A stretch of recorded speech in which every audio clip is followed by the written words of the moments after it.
Shalom saudara-saudara, kita akan belajar renungan kita pada malam hari ini yaitu jangan takut gagal. Di dalam Mazmur pasal 37 ayat 23 dan 24 mengatakan bahwa Tuhan menetapkan langkah-langkah orang yang hidupnya berkenan kepadanya. Apabila ia jatuh tidaklah sampai tergeletak sebab Tuhan menopang tangannya. Semua orang di dunia ini mulai dari balita sampai dewasa tidak pernah luput dari yang namanya kegagalan. Kegagalan bahkan kenyataan bahwa kegagalan ini adalah bukti bahwa kita belum selesai. Nah, kegagalan dan kesalahan dapat menjadi jembatan bukan penghalang bagi kehidupan kita untuk menuju yang lebih baik.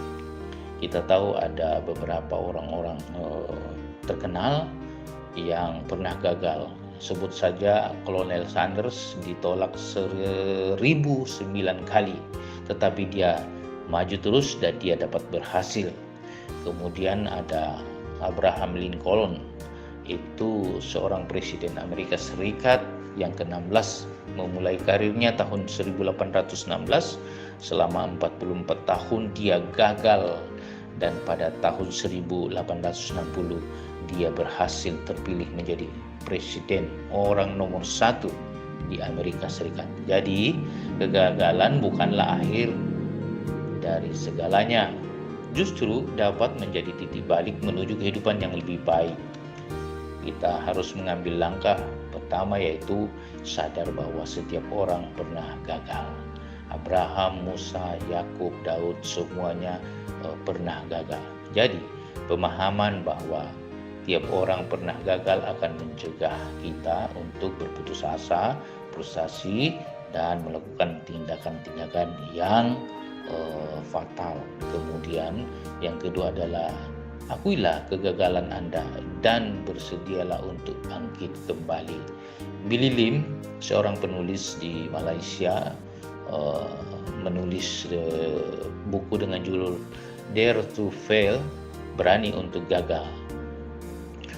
Dalam bukunya itu mencantumkan ada survei menyatakan bahwa dibutuhkan rata-rata 240 kali proses jatuh bangun dari seorang bayi sebelum mampu berjalan.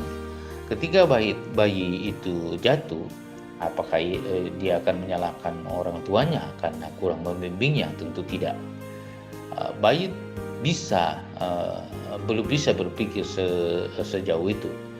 Bahkan mereka menikmati proses jatuh bangun itu.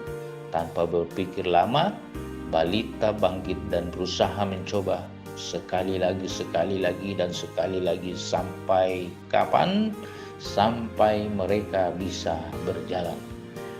Kemudian selanjutnya, patahkan rintangan-rintangan yang menghambat untuk bangkit dan maju. Ya, rintangan apa itu? Adalah pikiran negatif dan pengalaman traumatis masa lalu.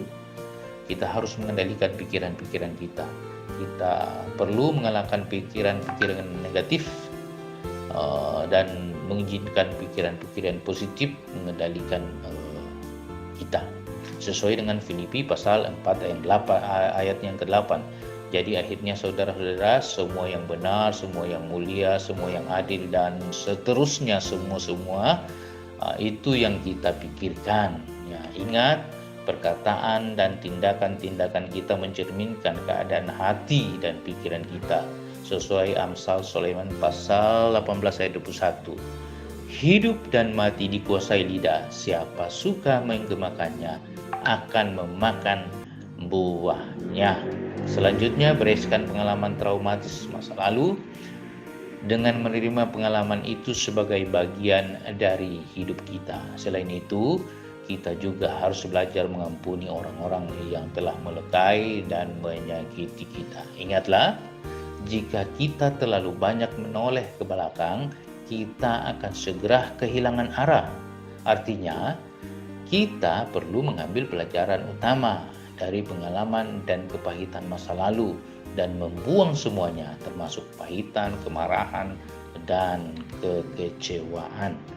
Ambil posisi di hadapan Tuhan. Keberhasilan Yusuf lebih ditentukan oleh posisinya di hadapan Tuhan, karena posisi hidupnya berada dalam penyertaan Tuhan. Dimanapun ia berada, ia selalu berhasil. Yusuf memperoleh peluang justru dari penjara. Setelah mengartikan mimpi dari kepala juru minum raja, bukan pengalaman sebagai kepala di dalam rumah Potifar. Apabila posisi hidupnya berada di luar penyertaan Tuhan, tentu ia tidak dapat berharap Tuhan akan membuat hidupnya berhasil. Nah, Roma pasal 8 ayat 28 diketahui bahwa Allah turut bekerja dalam segala sesuatu untuk mendatangkan kebaikan. Ya, demikian firman Tuhan. Shalom, teruslah di dalam Tuhan dan jangan takut gagal.